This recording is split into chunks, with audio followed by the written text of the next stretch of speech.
దేవుని నామానికి మహిమ కలుగునుగాక. చేరువచ్చిన మీ అందరికీ ప్రభునామం పేరిట వందనాలు.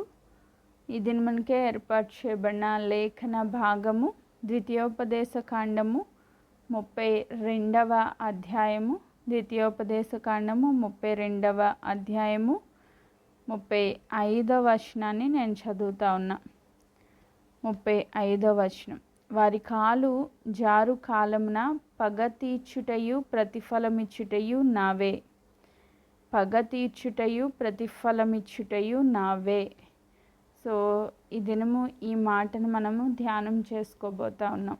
పగ తీర్చుట, ప్రతిఫలమిచ్చుట నావే అని దేవుడు సెలవిస్తూ ఉన్నారు.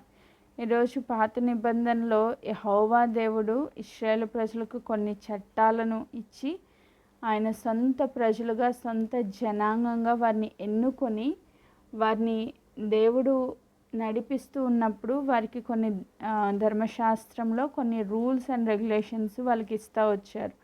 ఆ రూల్స్లో మనం చూస్తే ముఖ్యంగా దేవుడైన యెహోవా ఆయన ఇశ్రాయేలు ప్రజలకు ఇచ్చిన ముఖ్యమైన చట్టాల్లో ఒక చట్టం ఏంటి అంటే నిర్గమాకాండము 21వ అధ్యాయము. నిర్గమాకాండం 21వ అధ్యాయం 23 నుంచి 25 వచనాలు నేను చదువుతూ ఉన్నాను. ఏమంటున్నారు ఇక్కడ అంటే, హాని కలిగిన ఎడల, ఎవరికైనా హాని కలిగిన ఎడల నీవు ప్రాణమునకు ప్రాణమును, కంటికి కన్ను, పంటికి పళ్ళు, చేతికి చెయ్యి, కాలికి కాలు, వాతకు వాత, గాయమునకు గాయము, దెబ్బకు దెబ్బ నియమింపవలెను. ఇది యెహోవా దేవుడు ఇశ్రాయేలు ప్రజలకు ఇచ్చిన మాట, ఆజ్ఞ, చట్టం. న్యాయం జరగాలి అని ఈ చట్టాన్ని దేవుడు వారి ఇశ్రాయేలు ప్రజలకు ఇచ్చిన చట్టాన్ని వాళ్ళు అనుసరిస్తూ ఏదైతే వాళ్ళు నష్టపోయారో, దేని విషయమైతే వాళ్ళకి హాని జరిగిందో ఆ హాని జరిగిన రీతిగా ఎదుటివాడికి కూడా హాని జరగాలి అని ధర్మశాస్త్రంలో చట్టం ఇవ్వబడింది. ఏంటి, ఎందుకు ఇలాంటి చట్టం దేవుడు పెట్టారు వాళ్ళకి అంటే, ప్రాణానికి ప్రాణం. కన్ను పోతే ఎదుటివాడికి కన్ను తీసేయాలి, ఒక పన్ను పీకితే ఎదుటివాడికి పన్ను పీకాలి, చెయ్యి పోతే చెయ్యి తీసేయాలి, కాలు పోతే కాలు తీసేయాలి, వాతకు వాత, గాయానికి గాయం, దెబ్బకు దెబ్బ. అంటే దేనికి అదే. ఇప్పుడు ఇద్దరు కొట్టుకున్నారు అనుకుందాము, ఫర్ ఎగ్జాంపుల్. ఆ దెబ్బలాట్లో చెయ్యి పోయింది, నా తమ్ముడు చెయ్యి తీస్తారా, నా అన్న చెయ్యి తీస్తారా అని చెప్పి ఎదుటి వాళ్ళని వెళ్ళి చంపేయకూడదు. సో వీడు చేయిపోతే ఎదుటోడు కూడా చెయ్యే తీసేయాలి, అంతే తప్ప నా తమ్ముడిని కొడతావా అని చెప్పి వెళ్ళి వాడిని కొట్టి చంపేయకూడదు. దేనికి అదే, ఎగ్జాక్ట్గా చెయ్యికి చెయ్యి, కాలుకి కాలు, పంటికి పన్ను, ప్రాణానికి ప్రాణం. సో అలాగా దేవుడి చట్టం అంటే పర్ఫెక్ట్ న్యాయం జరగాలి అన్న ఉద్దేశం మీదట యెహోవా దేవుడు న్యాయ విధులను వాళ్ళకి నియమిస్తూ ఉన్నప్పుడు ఈ చట్టాన్ని కూడా ఇవ్వడం జరిగింది. అయితే మనం అనుకుంటాం కదా, ఈ రోజుల్లో చాలామంది చిన్న చిన్న బిడ్డల్ని చంపేస్తున్నారు, రకరకాల పరిస్థితులు జరుగుతూ ఉన్నాయంటే వాళ్ళని బహిరంగ ఉరి తీస్తే తప్ప ఇలాంటివి మానరు అని చెప్పి మనం జనరల్గా అనుకుంటాం. సో మనకు కూడా కోపం వచ్చినప్పుడు చాలా తిట్టుకుంటూ ఉంటాం. కానీ యెహోవా దేవుడు ఇచ్చిన ఆ చట్టాన్ని యేసుక్రీస్తు ప్రభు మార్చారు. నూతన నిబంధనలో ఈ చట్టం మారింది. ఎలా మారింది? మత్తయి సువార్త. యెహోవా దేవుడు ఇచ్చిన చట్టం వేరు, యేసుక్రీస్తు ప్రభు తీసుకొచ్చిన చట్టం వేరు. ఎలా మారింది అన్నది మనం ఒకసారి నేర్చుకుందాం. మత్తయి సువార్త 5వ అధ్యాయము 38వ వచనాన్ని నేను చదువుతున్నా. 5:38. కంటికి కన్ను, పంటికి పళ్ళు అని చెప్పబడిన మాట మీరు విన్నారు కదా. నేను మీతో చెప్పినదేమనగా, దుష్టుణ్ణి ఎదిరింపక నిన్ను కుడి చెంప మీద కొట్టువాని వైపు నాకు ఎడమ చెంప త్రిప్పుము. ఎవడైనా నీ మీద వ్యాజ్యం వేసి నీ అంగీ తీసుకొనగోరిన ఎడల వానికి నీ పై వస్త్రమును ఇచ్చివేయుము. ఒకడు 1 మైలు దూరం రమ్మని నిన్ను బలవంతం చేసిన ఎడల వాడితో కూడా 2 మైళ్ళు వెళ్ళుము. నిన్ను అడుగువానికి ఇమ్ము, నిన్ను అప్పు అడుగగోరువానికి నీ ముఖం త్రిప్పుకొనవద్దు. సో ఇది యేసుక్రీస్తు ప్రభు చట్టం. ఇక్కడ ఏమని చెప్తున్నారంటే, పాత నిబంధనలో యెహోవా దేవుడిచ్చిన ఆ చట్టాన్ని తీసేసి దాన్ని మార్చి ఇంకొక చట్టాన్ని ఇస్తున్నారు. పంటికి పన్ను కంటికి కన్ను, అంటే ఒక కన్ను తీసేస్తే ఈయన కన్ను పోతే ఎదుటోడికి కూడా కన్ను పోవాలి. అలాంటి చట్టాన్ని మార్చి యేసుక్రీస్తు ప్రభు చెప్తున్నారు, నిన్ను ఒకడి చెంప మీద కొడితే రెండో వైపుకి తిరిగి రెండో చెంప కూడా చూపించు. అంటే ఇంకొకసారి కొట్టడానికి నువ్వు అవకాశం ఇయ్యి, కానీ నువ్వు కొట్టొద్దు. ఆడొక చెంప మీద కొట్టాడంటే నువ్వు రెండు చెంపలు వాయించే పనులు చేయొద్దు. సో వాడు ఒక్క చెంప మీద కొడితే నువ్వు ఇంకో చెంప చూపించు అని ప్రభు చెప్తా ఉన్నారు. దుష్టుని ఎదిరింపక నీ కుడి చెంప మీద కొట్టువాని వైపుకి ఎడమ చెంప త్రిప్పుము. సో ఎందుకు ఇలాంటి చట్టం దేవుడు చేశారు? మామూలుగా మనకైతే అస్సలు నచ్చదు కదా, ఇది అస్సలు నచ్చదు ఇలాంటి పని. కానీ దేవుడు ఎందుకు ఇలా చెప్తున్నారు అంటే యేసుక్రీస్తు ప్రభు ప్రేమతో సమస్తాన్ని జయించాలి అని నేర్పించారు మనకి. సో శిక్షణతో దండంతో మారలేని వ్యక్తులు ప్రేమతో మార్చబడతారు. ఆమేన్. సో ఎప్పుడు వాళ్ళు తెలుసుకుంటారు ప్రేమ అంటే, వాళ్ళు చేసే హింసను మనం భరించినప్పుడు, ఓర్చుకున్నప్పుడు వాళ్ళు మనలో ఉన్న ప్రేమను గుర్తించడానికి అవకాశం ఉంటుంది. సో అందుకే రోమీలకు రాసిన పత్రికలో కూడా ఈ మాటలు చెప్తూ, రోమీలకు రాసిన పత్రిక 12వ అధ్యాయము 19వ వచనాన్ని నేను చదువుతున్నా. రోమీలకు రాసిన పత్రిక 12వ అధ్యాయము 19వ వచనం. ప్రియులారా, మీకు మీరే పగ తీర్చుకొనక దేవుని ఉగ్రతకు చోటియుడి. పగ తీర్చుట నా పని, నేనే ప్రతిఫలమిత్తునని ప్రభు చెప్పుచున్నాడని వ్రాయబడి ఉన్నది. కాబట్టి నీ శత్రువు ఆకలి కొని ఉంటే వానికి భోజనం పెట్టుము, దప్పిక కొని ఉంటే దాహమునకిమ్ము. అలాగూ చేయటం వలన అతని తల మీద నిప్పులు కుప్పగా పోయిదువు. కీడు వలన జయింపబడక మేలు చేత కీడును జయించుము. పగ తీర్చుట నా పని అని దేవుడు చెప్తున్నారు. అది నీ పని కాదు, నా పని. నేనే ప్రతిఫలం ఇస్తాను, నేనే ప్రతీకారం చేస్తాను.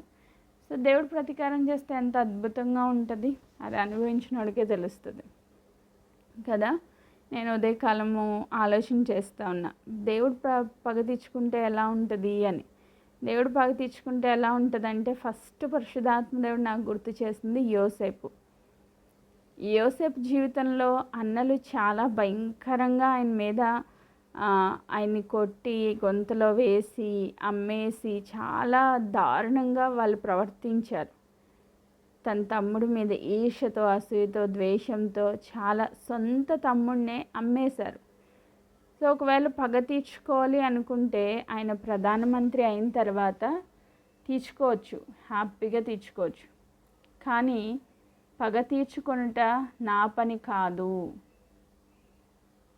పగ తీర్చుకుంటే నా పని కాదు. ఇది దేవుడు చెప్పిన మాట యోసేపు జీవితంలో కంప్లీట్గా నెరవేరినట్టు మనం చూస్తాం. ఆమేన్. సో పగ తీర్చుకొనకుండా దేవుని ఉగ్రతకు ఆయన చోటిచ్చాడు. ఆయన జీవితంలో ఒక గొప్ప మేలుకరమైన స్థితిలోనికి ఆయన హెచ్చించబడ్డాడు. ఆమేన్. Praise God. సో దేవుడు ప్రతీకారం చేస్తే ఎలా ఉంటుంది అంటే, యోసేపు జీవితంలో ఆయన ప్రధానిగా హెచ్చించి ఒక ఉన్నతమైన స్థితిలో నిలవబెట్టారు. అందుకే దావీదు భక్తుడు అంటాడు కదా, నా శత్రువుల ఎదుట నాకు నీవు భోజనాన్ని సిద్ధపరిచెదవు. ఆమేన్.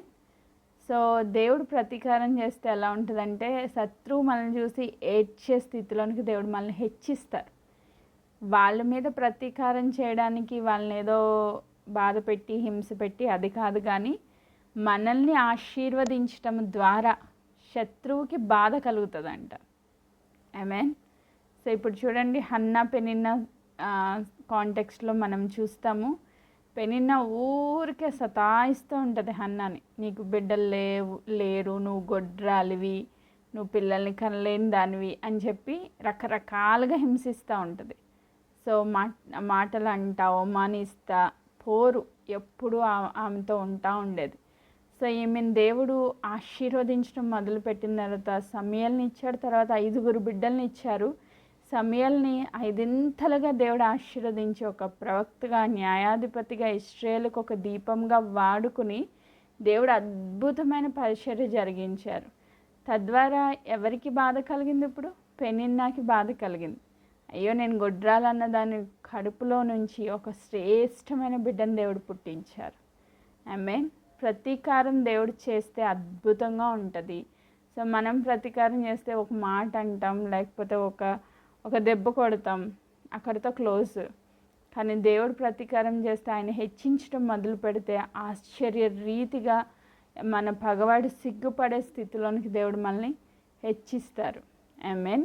Praise God. ఇప్పుడు మనం ఏం చేయాలి అంటే, యోసేపు జీవితంలో ఎలా అయితే అన్నల్ని చూసినప్పుడు ప్రతీకారం చేయకుండా ఇది దేవుడు కీడు కూడా మేలుగా మార్చారని ఆయన అంగీకరించాడో, అలాగే మనం కూడా ఎలా ఉండాలని ఇక్కడ వాక్యం సెలవిస్తుంది. రోమీయులకు రాసిన పత్రిక 12వ అధ్యాయము 19వ వచనంలో, ప్రియులారా, మీకు మీరే పగ తీర్చుకొనక దేవుని ఉగ్రతకు చోటివ్వుడి. ఆమేన్. దేవుడు ఉగ్రత చూపించేది దేవుని పని. మనం పగ తీర్చుకునే పని మనం తీసుకోకూడదు, మన చేతుల్లోకి తీసుకోకూడదు. ఒకవేళ నువ్వు పగ తీర్చుకోవాలి అని అనుకుంటే నీ జీవితంలో దేవుడు సైలెంట్ అయిపోతారు. ఇంకా ఆయన కలవి చేసుకోరు నీ జీవితంలో. సో నువ్వేదో చేస్తున్నావుగా, అయితే నేనేం మాట్లాడినాను, సైలెంట్ అయిపోతారు ఆయన.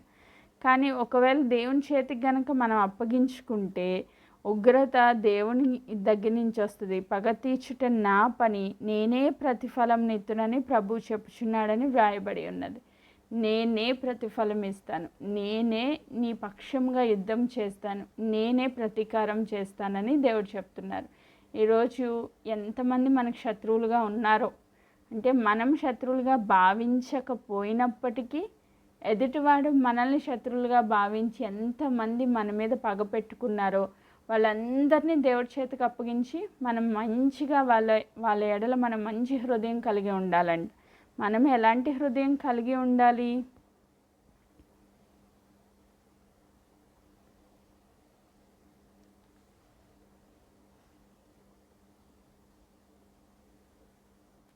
సో మనం ఏం చేయాలి అంటే 20వ వచనంలో అంటారు, రోమా 12:20, కాబట్టి నీ శత్రువులు ఆకలి గొని ఉంటే అతనికి భోజనం పెట్టుము, దప్పిక గొని ఉంటే దాహమునకిమ్ము, అలాగు చేయటం వలన అతని తల మీద నిప్పులు కుప్పగా పోయేదువు, కీడు వలన జయింపబడక మేలు చేత కీడును జయించుము. సో నువ్వేం చేయాలి అంటే, ఆకలిగా ఉండి నీ శత్రువు ఏదైనా నీ దగ్గరికి వస్తే నువ్వు అప్పుడు పగ తీర్చుకోకూడదు. అంటే వాళ్ళని సహాయ స్థితిలో ఉన్నప్పుడు నువ్వు వారిని బాధ పెట్టకూడదు. సో వాళ్ళకి సహాయం చేయాలి. వారిని సహాయ స్థితిలో ఉన్నప్పుడు మనం వాళ్ళకి సహాయం చేయాలి. కీడు చేత జయింపబడక మేలు చేత కీడును జయించాలంట. వాళ్ళని మనం బ్లెస్ చేయాలి, వాళ్ళని మనం ఆశీర్వదించాలి. వాళ్ళు మన పట్ల చేసిన వ్యతిరేకత అంతటిని మన హృదయంలో పెట్టుకుని దాన్ని పగగా పెంచుకోకూడదు. మన హృదయాన్ని మనము పాడు చేసుకోకూడదు. మనం ఏం చేయాలని దేవుడు చెప్తున్నారంటే, ప్రేమతో వాళ్ళని బ్లెస్ చేయాలి. వాళ్ళకి ఆకలి వస్తే తీర్చాలి, దాహం కలిగితే దాహం తీర్చాలి, వాళ్ళకి మనం మేలు చేయాలి. నీ శత్రువుకు నువ్వేం చేయాలి? మేలు చేయాలంటే 1-to-1 రివెంజ్ అనేది ఉండకూడదు. యేసుక్రీస్తు ప్రభు కూడా కోపపడ్డారు. ఒక సందర్భంలో యేసుక్రీస్తు ప్రభు కూడా చాలా కోపం వచ్చిందంట. ఎక్కడ కోపం వచ్చింది? మత్తయి సువార్త 21వ అధ్యాయము, మత్తయి సువార్త 21వ అధ్యాయము 12వ వచనం. మత్తయి సువార్త 21వ అధ్యాయము 12వ వచనానికి మనం వెళ్దాం. యేసు దేవాలయంలో ప్రవేశించి క్రయ విక్రయములు చేయవారందరినీ వెళ్ళగొట్టి రూకలు మార్చేవారిని, బల్లలను, గువ్వలమ్ము మీద పీఠములను పడద్రోసి, గువ్వలమ్ము వారి పీఠములు పడద్రోసి, నా మందిరము ప్రార్థనా మందిరం అనబడునని రాయబడి ఉన్నది. అయితే మీరు దానిని దొంగల గృహగా చేసేటివారనెను.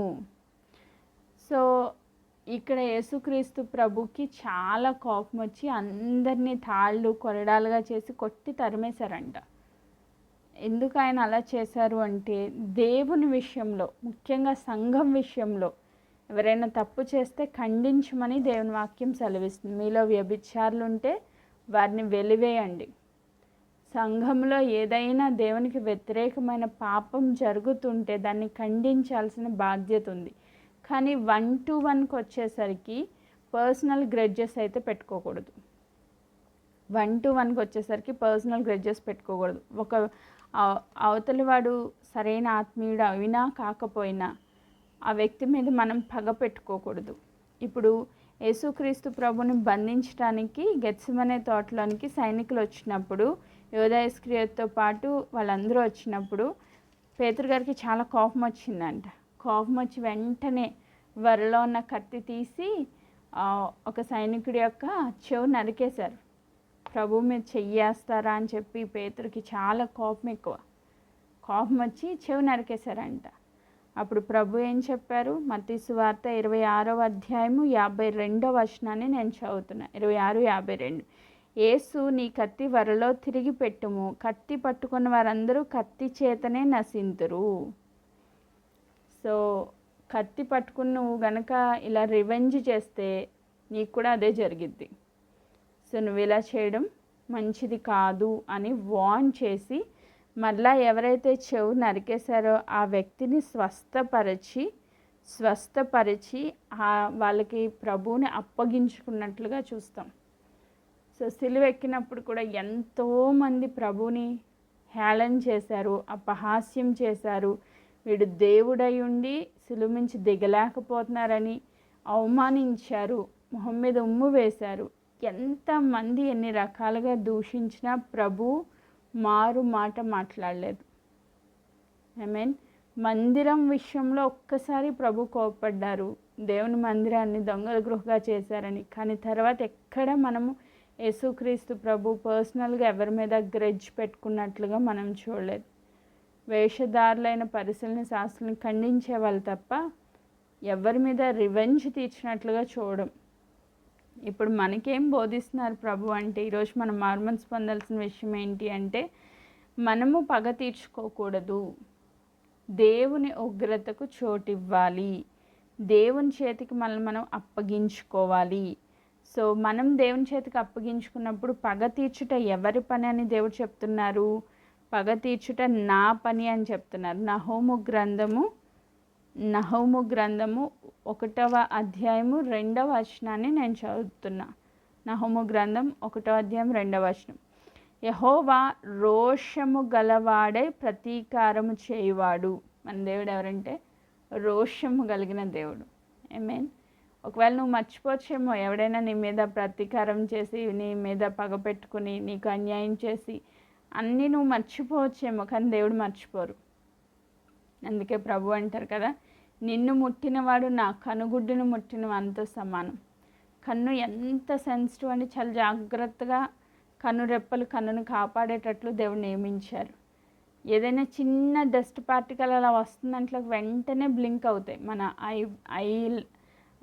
పైన రెప్పలు ఉంటాయి కదా, ఆ రెప్పలు టక్మని క్లోజ్ అయిపోతాయి. అంటే చాలా అలర్ట్గా ఉంటాయి. కన్నుకి ఏ హాని జరగకుండా చాలా అలర్ట్గా ఉంటాయి. మనల్ని కూడా దేవుడు అంత భద్రంగా కాపాడుతారంట. నిన్ను ముట్టినవాడు నా గుడ్డును ముట్టినవాడితో సమానం. రెప్పలు ఎలా మనల్ని కాపాడుతాయో ప్రభు అలా కాపాడుతారంట. సో నీకు విరోధంగా రూపించబడిన ఏ ఆయుధము వర్ధిల్లదు. నాకు చాలా ఫేవరెట్ వర్డ్ ఇది. మనకి విరోధంగా ఎవ్వరు లేచినా దాన్ని వర్ధిల్లకుండా చేసేవాడు దేవుడు. ఆమేన్. Praise God. సో మనం పగ తీర్చుకోవడం స్టార్ట్ చేస్తే ఆయన సైలెంట్ అయిపోతారు. కానీ పగ ఆయన చేతికి అప్పగించి మనం ప్రేమించడం మొదలు పెడితే యేసుక్రీస్తు ప్రభు బిడ్డలుగా ఆయన మన పక్షంగా ఆయన రోషము కలిగి ప్రతీకారం చేస్తారంట. ఇక నహూము గ్రంథం 1:2 అంటారు కదా, యెహోవా ప్రతీకారం చేయను, ఆయన మహోగ్రత గలవాడు. యెహోవా తన శత్రువులకు ప్రతీకారం చేయను, తనకు విరోధులైన వారి మీద కోపముంచుకొను. దేవుడు కోపం ఉంచుకుంటే, దేవుడు ప్రతీకారం చేస్తే చాలా అద్భుతంగా ఉంటుంది. ఫరో సైన్యం తరుముతా ఉందంట ఇశ్రాయేల్ ప్రజల్ని. దేవుడు కోపం వచ్చింది, ఇంక ఈ శత్రువుని సంపూర్ణంగా నాశనం చేయాలనుకున్నారు. ఎర్ర సముద్రం దగ్గర తీసుకొచ్చారు, ఎర్ర సముద్రం పాయలు చేశారు. మధ్యలోకి వచ్చేంత వరకు, వాళ్ళు అవుట్ సైడ్కి వెళ్ళేంత వరకు, వీళ్ళు మధ్యలోకి వచ్చేంత వరకు, స్టార్టింగ్లోనే క్లోజ్ అయితే వెనక్కి వెళ్ళిపోయే ఛాన్స్ ఉంది. మళ్ళీ వీళ్ళ దగ్గర వరకు వస్తే వీళ్ళని పట్టుకునే ఛాన్స్ ఉంది. ఇంక ఈ రెండు కాకుండా వాళ్ళు మిడిల్లోకి వచ్చేంత వరకు పర్ఫెక్ట్ టైమింగ్లో ఆ ఎర్ర సముద్రాన్ని క్లోజ్ చేస్తారంట. ఆయన ప్రతీకారం చేస్తే ఎలా ఉంటుందంటే శత్రువు అనేవాడు ఇంక ఉండడు అంతే. ఇంక తర్వాత ఇశ్రాయేల్ ప్రజలను తరవడానికి ఒక్క శత్రువు కూడా లేడు. ఆమేన్, ప్రైజ్ గాడ్. ఆయన మహారోషము గల దేవుడు. నీ శత్రువుని అనగత్రొక్కువాడు, నాశనం చేయవాడు, కంటికి కనిపించకుండా చేసేవాడు దేవుడు. కానీ మనం ఏం చేయాలి? మనం దేవుని చేతికి అప్పగించుకోవాలి. నేనే శత్రువుని నాశనం చేస్తాను అనుకుని వెర్రవిగే పరిస్థితి మనకి ఉండకూడదు. ఆమేన్, ప్రైజ్ గాడ్. కాబట్టి ఈరోజు నుంచి మనం ఏం చేస్తాము? అదే నహూము గ్రంథం 1వ అధ్యాయం 7వ వచనంలో అంటారు, యెహోవా ఉత్తముడు, శ్రమ దినమందు ఆయన ఆశ్రయదుర్గము, తన యందు నమ్మికించు వారిని ఆయన ఎరుగును. నువ్వు దేవుని మీద నమ్మకం పెట్టుకోవాలి. నీ వ్యాజ్యం దేవుని చేతికి అప్పగించాలి. శత్రువు మీద పగ తీర్చుకునే పని నాది కాదు దేవునిది అని దేవుని పైన శ్రమ దినమున నువ్వు నమ్మకం ఉంచి ఆయన చేతికి అప్పగించుకుంటే ఖచ్చితంగా దేవుడు నీ పక్షంగా అద్భుతాలు చేస్తారు. శత్రువు ఎదుట నిన్ను దేవుడు హెచ్చిస్తారు, దీవిస్తారు, బ్లెస్ చేస్తారు. ఆమేన్, ప్రైజ్ గాడ్. అట్టి కృప దేవుడు మనకి ఇచ్చునుగాక. ఆమేన్. ఇంకొక మాట చదువుతున్నాను. 2వ తెస్సలోనికలకు రాసిన పత్రిక 2వ తెస్సలోనికలకు రాసిన పత్రిక 1వ అధ్యాయము 2వ తెస్సలోనికలకు రాసిన పత్రిక 1వ అధ్యాయము 6 నుంచి 9 వచనాలు నేను చదువుతాను. 2వ తెస్సలోనికలకు రాసిన పత్రిక 1వ అధ్యాయము 6 నుంచి 9 వచనాలు. ప్రభువైన యేసు తన ప్రభావంతో కనపరుచు దూతలతో కూడా పరలోకం నుండి అగ్ని జ్వాలల్లో ప్రత్యక్షమై దేవుని ఎరిగిన వారికి మన ప్రభువైన యేసు సువార్తకు లోబడని వారికి ప్రతిదండన చేయనప్పుడు మిమ్మను శ్రమపరుచు వారికి శ్రమయు, శ్రమ పొందుచున్న మీకు మాతో కూడా విశ్రాంతియు అనుగ్రహించుట దేవునికి న్యాయమే. దేవుని న్యాయం ఏంటి అంటే, ఒక్కొక్కసారి ఈ లోకంలో చాలామంది తప్పులు చేసిన వాళ్ళు వర్ధిల్లుతూ ఉంటారు. మనకు అన్యాయం చేసిన వాళ్ళు ఇంకా ఫ్లరిష్ అయిపోతూ ఉంటారు. అప్పుడు మనకు కొంచెం బాధ అనిపిస్తుంది. ఏంటి ప్రభువా, నేనేమో ఇలా బాధపడుతూ ఉన్నాను, వాళ్ళేమో వర్ధిల్లుతూ ఉన్నారు, వాళ్ళు ఇంకా ఫ్లరిష్ అవుతూ ఉన్నారు, ఇంకా ఆస్తులు సంపాదించుకుని ఇంకా సంతోషంగా ఉన్నారు. చాలా బాధ అనిపిస్తూ ఉంటుంది. అలాంటప్పుడు మనము ఒకటి గుర్తు చేసుకోవాల్సింది ఏంటంటే, ఈ వాక్య లేఖన భాగంలో దేవుడు చెప్తున్న మాట, పౌలు గారు తెస్సలోనిక సంఘానికి రాస్తూ, ప్రభు అయిన యేసు తన ప్రభావంతో కనపరిచి దూతలతో కూడా పరలోకం నుండి అగ్ని జ్వాలల్లో ప్రత్యక్షమై దేవుని ఎరుగని వారికి మన ప్రభు అయిన యేసు సువార్తకు లోబడని వారికి ప్రతిదండన చేయనప్పుడు మిమ్మును శ్రమపరచు వారికి శ్రమ కలుగుతుందంట. ఇది ఎలాంటి శ్రమ అంటే ఇంక వాళ్ళు తప్పించుకోలేరు.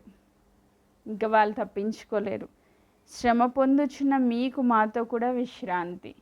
అగ్ని గంధకాల్లో ఆ నరకము ఓపెన్ చేసి వాళ్ళని దాంట్లో వేస్తే వాళ్ళు కాలుతూ నిత్యము బగబగ మండుతున్న అగ్ని గుండంలో తరతరాలు ఉండాల్సిందే. ఇంకా వాళ్ళు చేసిన పాపం కొద్దీ శిక్షలు భయంకరంగా ఉంటాయి వాళ్ళకి.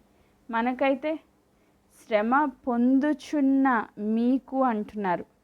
శ్రమ పెడుతున్న వారికి శ్రమ కలిగేటట్లుగా దేవుడు చేస్తారు. శ్రమ పొందుచున్న మనకి విశ్రాంతి కలిగేటట్లుగా చేస్తారు. ఒకవేళ ఈరోజు నువ్వు శ్రమ పొందకుండా నిన్ను శత్రువులుగా ఉన్న వారిని నువ్వు హింసిస్తూ మాటకి మాట, దెబ్బకి దెబ్బ, కంటికి కన్ను, పంటికి పన్ను అన్న స్థితిలో కనుక నువ్వు ఉంటే అది నన్ను సిగ్గుపడాల్సి వస్తుంది. దేవుని రెండవ రాకడలో మనం సిగ్గుపడవలసి వస్తుంది. అయితే ఈరోజు మనం మారు మనసు పొందాల్సిన విషయం ఏంటంటే, పగ తీర్చుకోవడం మన పని కాదు.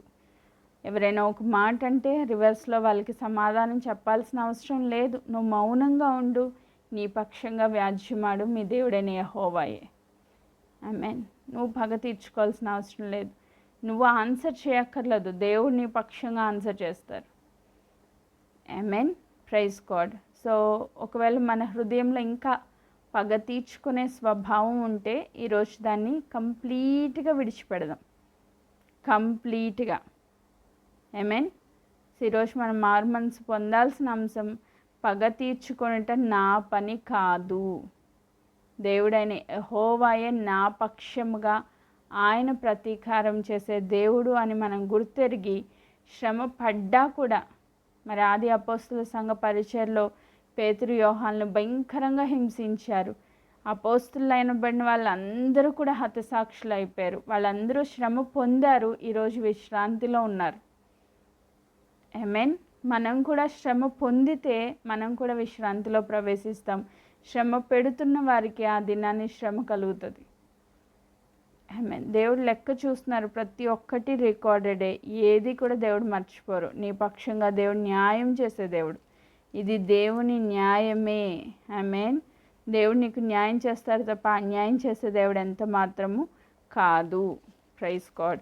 ఇంకొక మాట లాస్ట్ అండ్ ఫైనల్గా కీర్తనల గ్రంథం 94వ అధ్యాయము 94:1 చదువుతా ఉన్నా. యెహోవా ప్రతీకారం చేయుదేవా ప్రకాశింపుము. భూలోక న్యాయాధిపతి లెమ్ము, గర్విష్ఠులకు ప్రతిఫలమిమ్ము.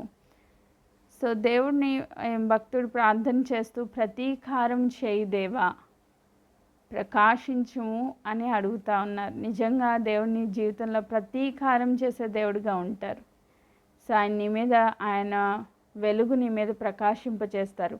నీ పక్షముగా ఆయన ప్రతీకారం చేస్తారు. కాబట్టి మనమేం చేయాలి? మనం మౌనంగా ఉండాలి. మనం ఏమీ ప్రతీకారం చేయకూడదు. మనం ఎవరిని ఫాలో అవ్వాలంటే యేసుక్రీస్తు ప్రభువునే మనం ఫాలో అవ్వాలి. ఆయన ఏం చేశారంట? 1 పేతురు పత్రిక 2వ అధ్యాయము ఒకసారి ఈ మాట కూడా చదువుకుందాం. ఆయన ఎలా శత్రువులు ఎదుట ఆయన ఎలాంటి స్వభావం కలిగి ఉన్నారు అంటే 1 పేతురు పత్రిక 2వ అధ్యాయము 21 నుంచి నేను చదువుతున్నాను.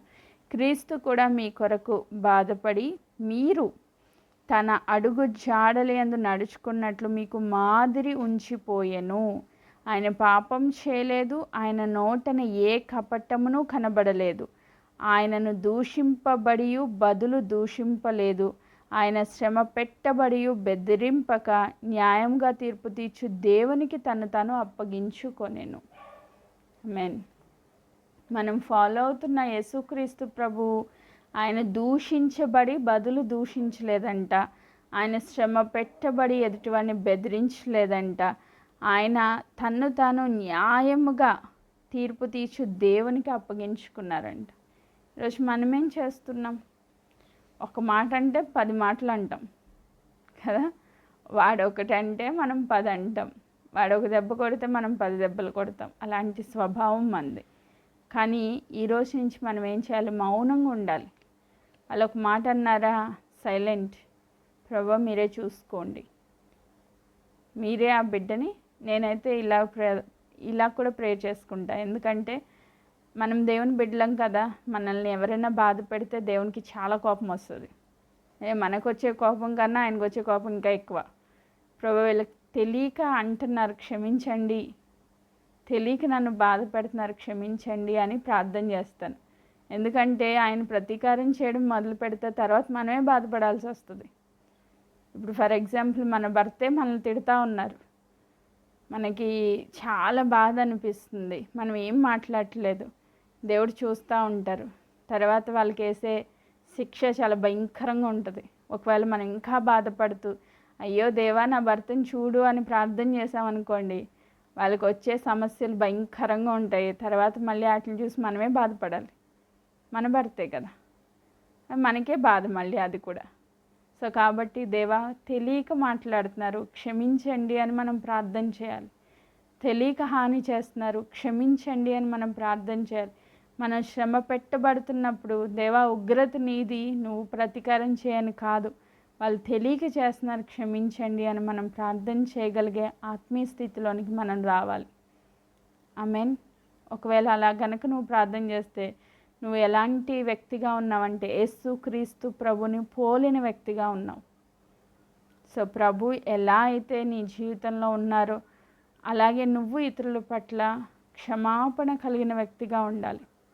పగ తీర్చుకునే వ్యక్తిగా ఉండొద్దు. దేవునికి అప్పగించుకో, దేవుడు చూసుకుంటారు. 24లో అంటారు కదా, మనము పాపముల విషయమై చనిపోయి నీతి విషయమై జీవించినట్లు ఆయన తానే తన శరీరమందు మన పాపములు మాను మీద మోసుకొని పోయెను, ఆయన పొందిన గాయముల చేత మీరు స్వస్థత నొందితిరి.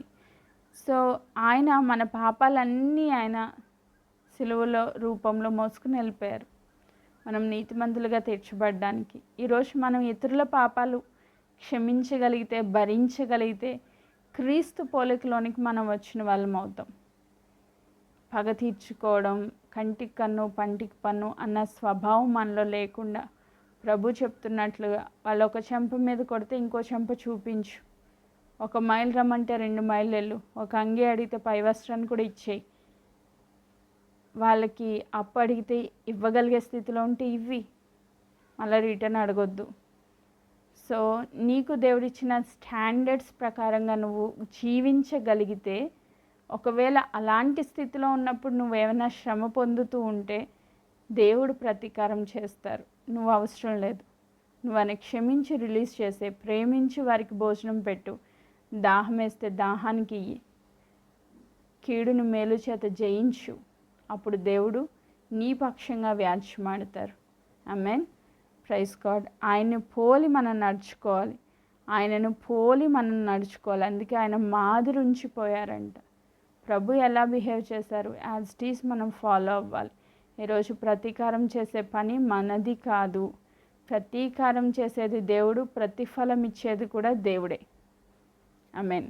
సో ఒకవేళ ప్రతీకారం చేసే స్వభావం మనలో ఉంటే దాన్ని మనం మార్చుకుందాం, దేవుని చేతికి అప్పగించుకుందాం. నిశ్చయంగా దేవుడు మనకి ప్రతిఫలం ఇచ్చునుగాక. దేవుడి వాక్య భాగమును దీవించునుగాక. ఆమేన్.